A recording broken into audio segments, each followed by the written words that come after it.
മതനിരപേക്ഷ കേരള മുഖ്യമന്ത്രി തൃത്താലയിലേക്ക് കടന്നു വരികയാണ്. ആവേശ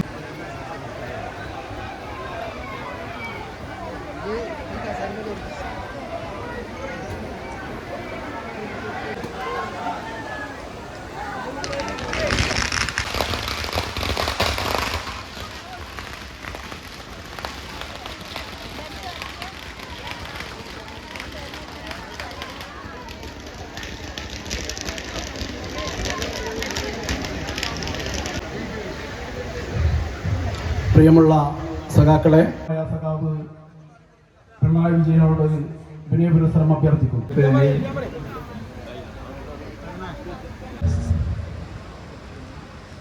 ആ തെരഞ്ഞെടുപ്പിൻ്റെ പ്രാധാന്യം രാജ്യത്തെ ജനങ്ങളാകെ ഉൾക്കൊണ്ടിരിക്കുന്നു എന്നതാണ്. ഇതൊരു പ്രധാന അവസരമായാണ് ജനങ്ങൾ കാണുന്നത്.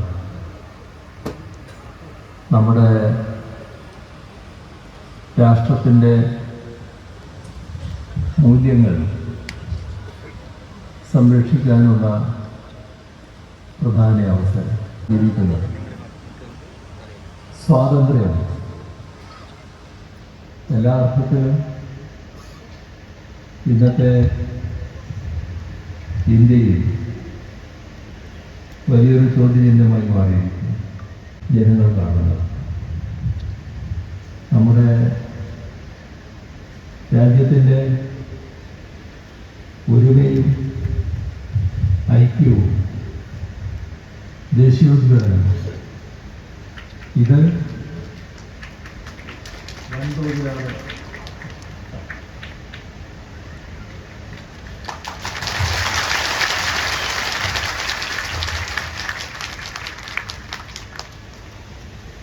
അപകടത്തിലായിരിക്കുന്നത്. അത്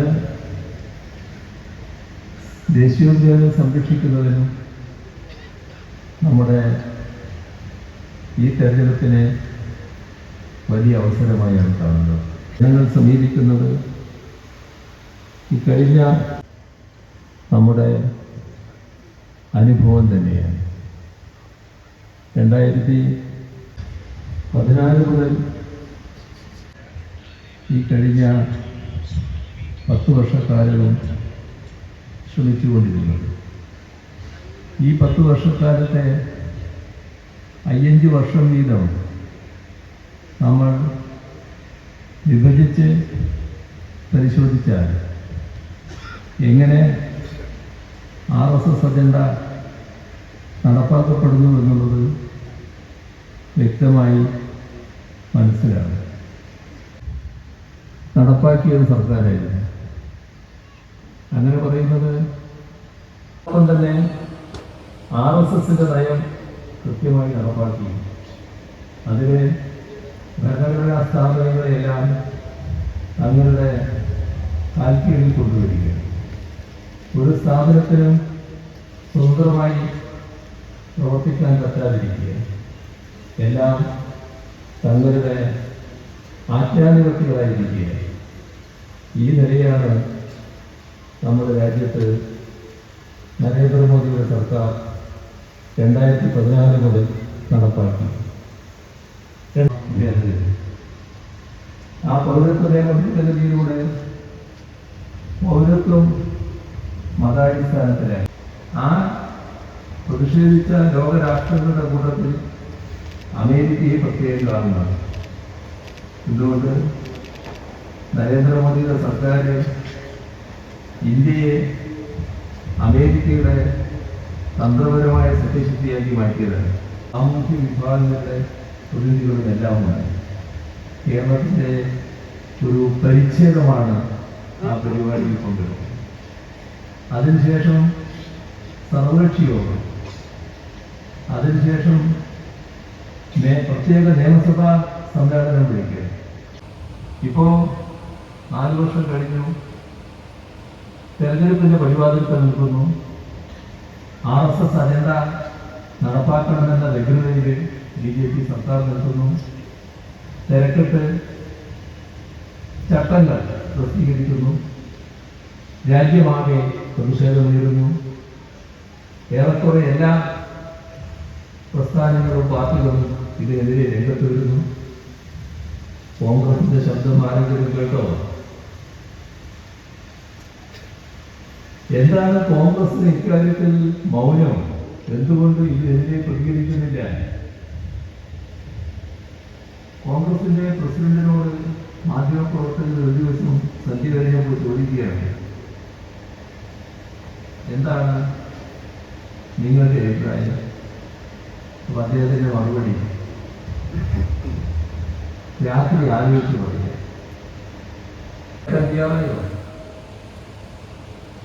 അർഹതപ്പെട്ടതുകൂടി നിഷേധിച്ചില്ലേ? ആ നിങ്ങളാണോ? ആപൽഘട്ടത്തിൽ സഹായിക്കാത്ത നിങ്ങളാണോ ഇപ്പോ സഹായിക്കാൻ തയ്യാറാകുന്നത്? നിങ്ങൾ ഈ നാടിന്റെ വികസനത്തിന് വേണ്ടി എന്തെങ്കിലും സഹായം ചെയ്തോ? ഏതെല്ലാം കാര്യങ്ങളുമായി വന്നു? നാഷണൽ ഹൈവേ കേരളത്തിലല്ലാതെ മറ്റെവിടെയെങ്കിലും ഭൂമി ഏറ്റെടുക്കാൻ സംസ്ഥാന സർക്കാരിൽ നിന്ന് കാശ് വാങ്ങി കയ്യിൽ വെച്ച അനുഭവം മറ്റെവിടെയെങ്കിലും ഉണ്ടോ? 5600 കോടി രൂപയല്ലേ സംസ്ഥാന സർക്കാരിൽ നിന്ന് നിങ്ങൾ വാങ്ങി കയ്യിൽ വെച്ചത്? പഴയ UDF ഗവൺമെന്റ് ചെയ്ത കെടുകാര്യസ്ഥയുടെ ഭാഗമായി വന്ന പിഴ നമുക്ക് നാഷണൽ ഹൈവേ വികസനം ഒഴിവാക്കാൻ പറ്റില്ല എന്ന നിർബന്ധം. പക്ഷെ ആ കേരളത്തിന് അർഹതപ്പെട്ട AIIMS, All India Institute of Medical Sciences, രാജ്യത്ത് പലയിടങ്ങളിൽ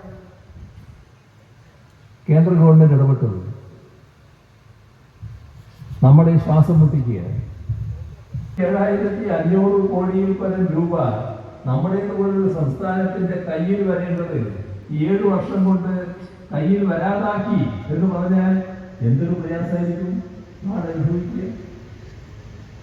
ഇതല്ലേ നാടിന്റെ വിവിധ മേഖലകളിൽ ചെലവഴിക്കേണ്ടത്? സുപ്രീം കോടതിയിൽ എത്തിയപ്പോൾ സുപ്രീം കോടതി എതിരായിട്ടാണ് വിധിച്ചത്.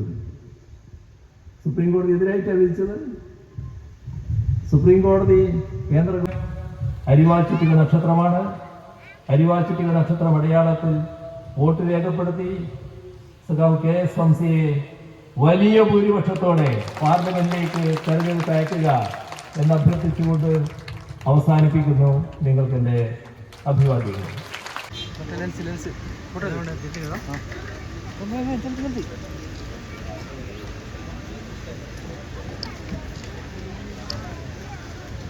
പ്രിയമുള്ളവരെ, നമ്മുടെ പ്രിയങ്കരനായ സ്ഥാനാർത്ഥി സഖാവ് KS ഹംസ നമ്മെ അഭിവാദ്യം ചെയ്തുകൊണ്ട് സംസാരിക്കും.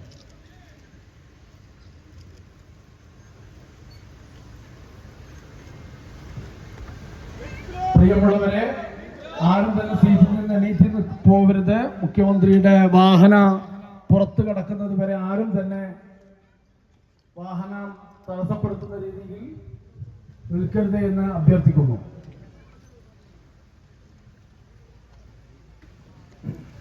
ബഹുമാനിയായ ആദരണീയമായ നമ്മുടെ കേരള സംസ്ഥാനത്തിൻ്റെ മുഖ്യമന്ത്രി, പ്രിയപ്പെട്ട ഇടത് ജനാധിപത്യ മുന്നണിയിലെ എൻ്റെ സഹപ്രവർത്തകർ, സ്നേഹാദരണീയരായ സഹോദരി സഹോദരങ്ങളെ, സഖാക്കളെ,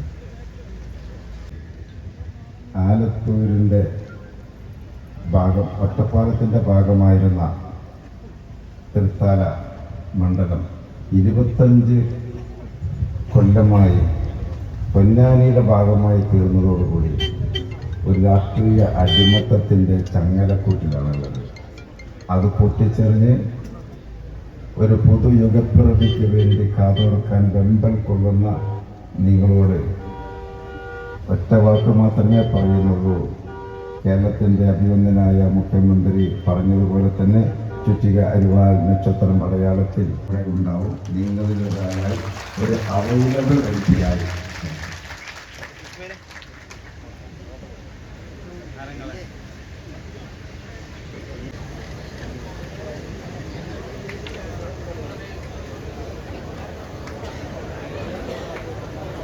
പൊതുയോഗത്തിന് നന്ദി പറയുന്നതിന് വേണ്ടി CPIM-ന്റെ ഇടതുപക്ഷ ജനാധിപത്യ മുന്നണിയുടെ ചേർന്ന് നിങ്ങൾക്ക് എല്ലാവർക്കും നന്ദി രേഖപ്പെടുത്തുന്നു.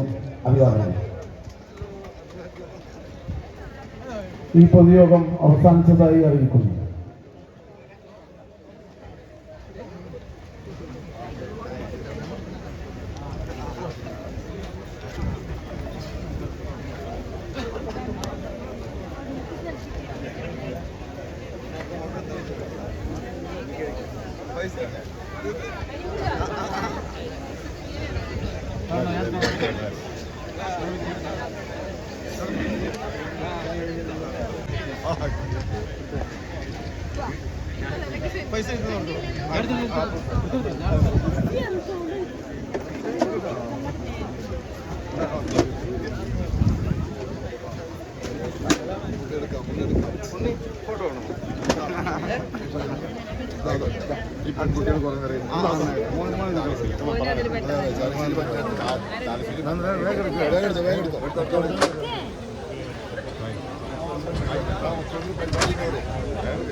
സുഹൃത്തുക്കളെ, ഒരറിയിപ്പ്.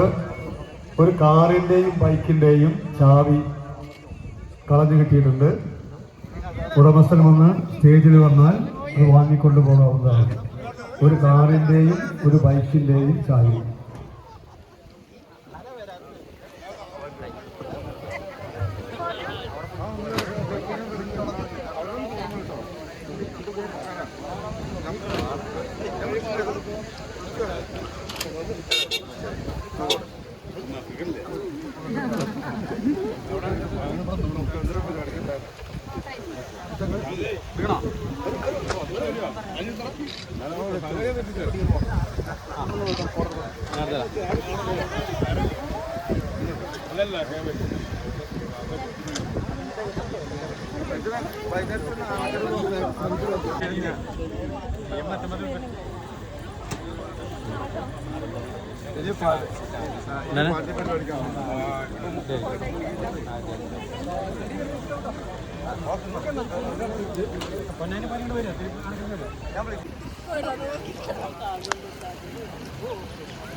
ബൈക്കിന്റെ താക്കോല് ഇങ്ങോട്ട് സ്റ്റേജിലേക്ക് എത്തിക്കണം.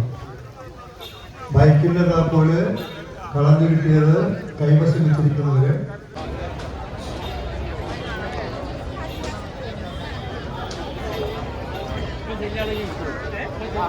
പെണ്ണുങ്ങളവിടെ ശരി.